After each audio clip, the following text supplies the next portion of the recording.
জীবনে ভালো থাকার সিক্রেট নাকি চুপ থাকো। সর্ব অবস্থায় সব পরিস্থিতিতে তুমি চুপ থাকো।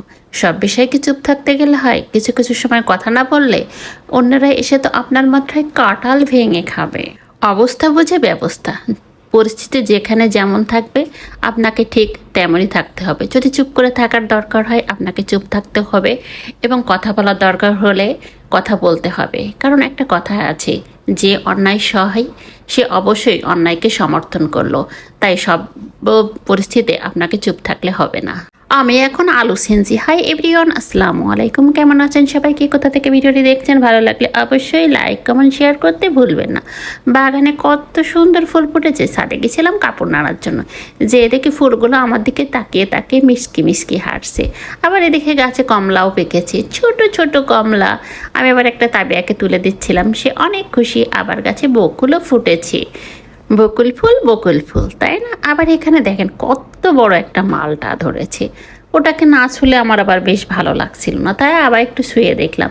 এদিকে আমার মেয়ের মা দাঁড়িয়ে দাঁড়িয়ে মাথা চুলকাচ্ছে, প্রচণ্ড রোদ। আবার গাছে একটা অনেক ফুল আসছিল, বাট একটা কদবেল ধরছে, আর এটা হচ্ছে ড্রাগনের ফুল। অসাধারণ লাগছিল, দেখেন কত সুন্দর। আর এদের গোসল করিয়ে দিয়েছি, এরা বসে বসে রোদ পোয়াচ্ছে, গায়ের পশম শুকাচ্ছে। এর আগে যে রান্না দেখেছেন ওগুলো সকালে করেছিলাম, আর এখন আমি দুপুরে রান্না করব। ট্যাংরা মাছ দিয়ে আলু দিয়ে ঝোল করব। তাই হালকা করে ভেজে নিচ্ছি মাছগুলোকে। ট্যাংরা মাছ বেশি ভাজলে শক্ত হয়ে যায়, তাই অল্প করেই ভেজে নিচ্ছি।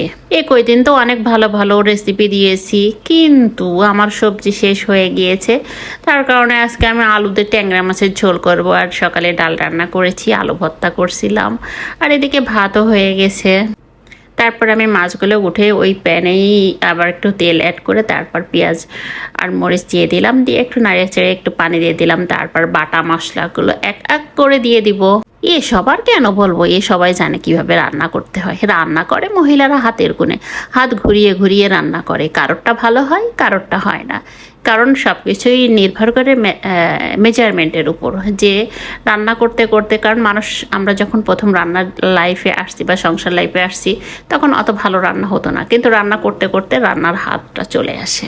ওই যে কথাই বলে না, মানুষ সব কিছু মায়ের গর্ভ থেকে শিখে আসে না, মানুষ ঠেকতে ঠেকতে করতে করতে শিখে যায়। ঠিক তেমনই আপনি যে কাজই করেন না কেন, প্রথমে আপনি পারবেন না। এই যে দেখেন, এই যে আমরা ফেসবুকে কাজ করি, এখানে কি আমরা প্রথমে দক্ষ? আমরা তো কথাই বলতে পারতাম না, এখন তো কম বেশি কথা বলতে পারি, ভিডিও এডিট করতেছি, এগুলো কিছুই তো জানতাম না। একটু করে প্রথম দিকে একটু ভিডিও করতাম, গান লাগাতাম, ছেড়ে দিতাম। পরে শুনলাম গান লাগানো যাবে না, তারপর দুনিয়ার ভিডিও সব ডিলিট করলাম। তারপরে এই যে এইভাবে এখন মোটামুটি শিখেছি। তারপরে ফেসবুক পছন্দ করে কিনা জানি না, তবে আমার কন্টেন্ট মনিটাইজেশনটা ফেসবুক দিয়ে দিয়েছে, এই জন্য ফেসবুক মামাকে অসংখ্য ধন্যবাদ। কিন্তু সোনার হরিণ এখন রূপার না পিতলের হরিণ হয়ে গেছে। ওখান থেকে কিছু আসে ঠাসে না, জানি না। আমার উনিও কোনো মাথা ব্যথা নেই, কারণ আমার পেজটা বড় করতে হবে।